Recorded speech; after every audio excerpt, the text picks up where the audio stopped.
Welcome back, Filmaholics. My name is Kyle Kenrick, and in this channel you find anything and everything filmmaking. So, a couple of my friends have asked me to make a video on how to do my lighting setup, so that's what we're gonna be doing today. I forgot to mention this earlier, so I'm gonna mention it now.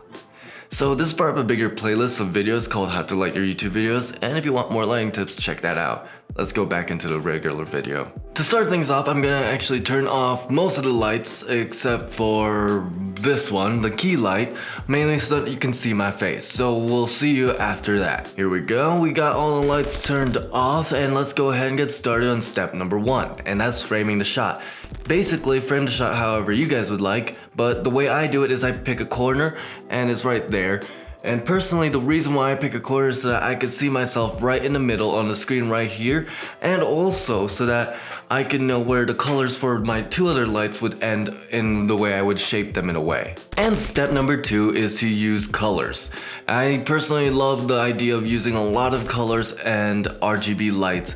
So basically, to start this step is to get some RGB lights. And then you want to choose a color scheme, and that can depend on how many lights you bought, but it also can depend on the tone you want to give off. And I'm gonna give you guys 2 basic ways to choose a color scheme. So the first way is gonna be something Hollywood likes to do a lot, and that's the opposing way. So you get a color, and then you go to the opposing side of the color wheel and you choose those colors, and you can just tweak them a little bit. I like to tweak them. For example, Hollywood loves to use teal and orange just to get that feeling of I guess beachy, something tropical, and it's really complimentary to the eyes. It gets everyone to love the look of it.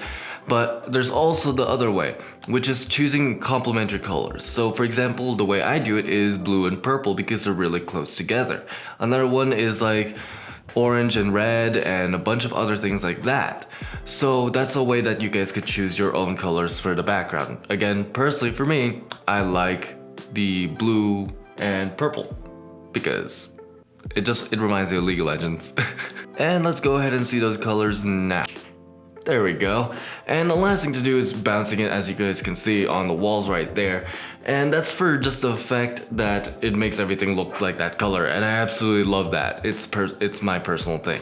But it also adds this light right here on the shadow, which kind of makes a reflecting kicker light aspect. But it's not a kicker light because it's not doing what it's supposed to. But I like that edge. I like that blue on me. I like blue. Blue is nice. Blue is good. Let's go to step number 3. And that's going to be diffusion. And basically it kind of is in the title of the step, and that's to find a way to diffuse light. There are a couple methods to do this. My personal method is a softbox because it's the easiest way to do it, but there are again several ways to do this.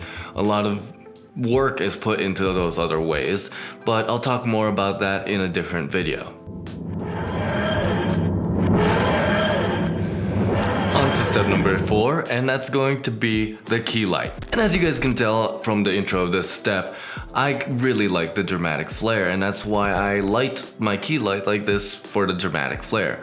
There's some ways to get this triangle. It's a very common way that a lot of people like to do it, but personally I like a lot of dark shadows that are shaped in a way that's soft yet really dark. To get this look, I get it kind of as close as possible to my face that I can have it so that you guys don't see it, but it's literally like right here. I'm touching it, it's right off screen.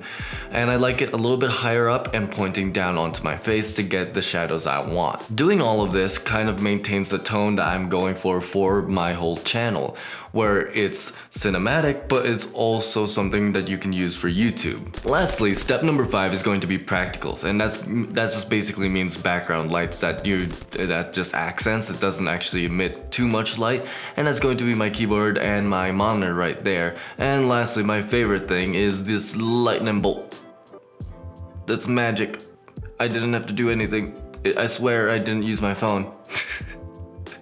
But yeah, it's just to add some personality into the background that I absolutely love cyberpunk things, and also I love lightning bolts. There's literally no more to that. Actually, the Flash, he's pretty cool. And if you guys want more lighting tips, go ahead and check out this playlist right up here.